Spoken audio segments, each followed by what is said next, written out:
Ini penting sekali buat kita. Contoh seperti gini, Anda minum vitamin B dan vitamin C, tapi Anda jarang minum air putih, itu nggak ada gunanya vitamin C. Ini perlu dicatat.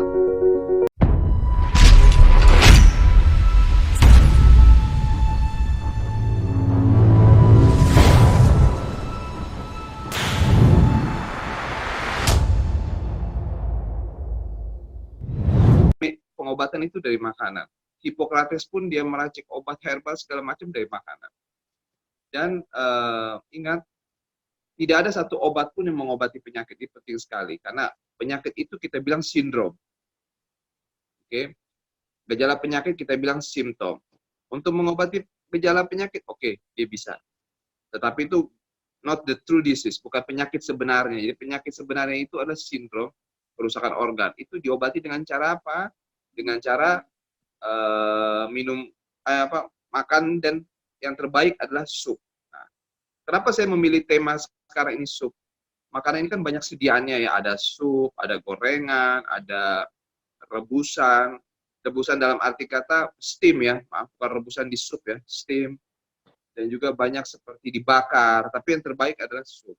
Karena dari zamannya Hua Tiniqing di Cina sekitar 1800 sebelum Masehi, kurang lebih 1800 sebelum Masehi, sup itu adalah andalan sediaan obat herbal dan juga makanan yang akan diberikan oleh tabib-tabib atau sensei Cina kuno untuk para pasiennya.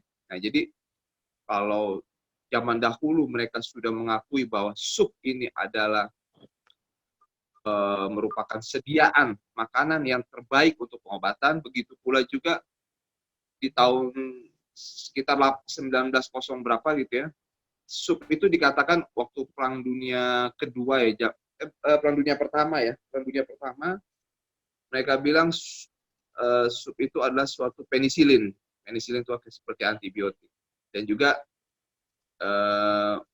banyak hal di bangsa-bangsa di Asia Tenggara Selatan seperti Indonesia, Malaysia, dan lain-lain, mereka pada saat sakit, mereka menggunakan sup.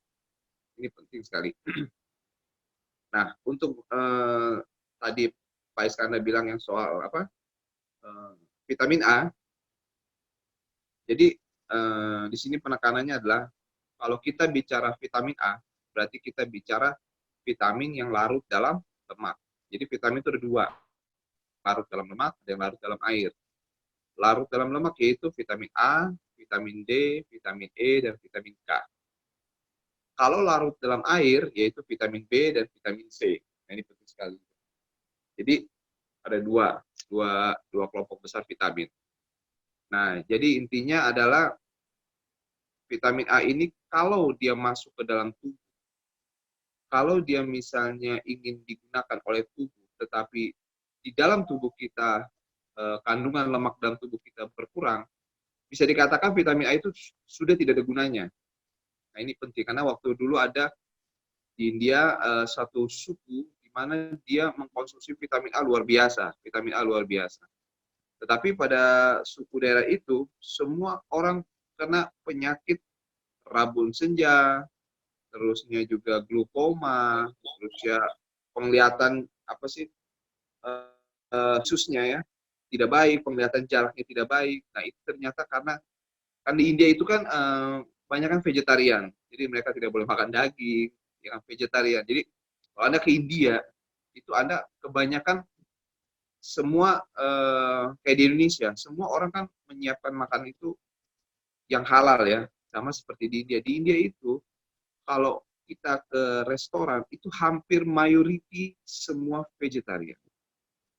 Semua vegetarian karena mereka bilang ini menurut agama mereka Hindu bahwa kalau kita makan daging kita akan mengambil karma daripada makhluk hidup yang kita makan. Jadi mereka lebih baik vegetarian. Nah, pada di daerah India itu karena mereka tidak memakan daging, otomatis kadar lemaknya sangat rendah. Dia minum vitamin A nggak ada gunanya karena tidak terlarut. Ini penting sekali buat kita. Contoh seperti gini, Anda minum vitamin B dan vitamin C, tapi Anda jarang minum air putih, itu nggak ada gunanya vitamin C. Ini perlu dicatat. Jadi vitamin B dan vitamin C itu larut dalam air. Sehingga kalau larut dalam air, pada akhirnya dia digunakan kalau air dalam tubuh kita mencukupi. Kalau vitamin A, dia larut dalam lemak. Kalau kurang dari A, D, E, dan K. Kalau misalnya lemaknya berkurang, ya tidak mungkin.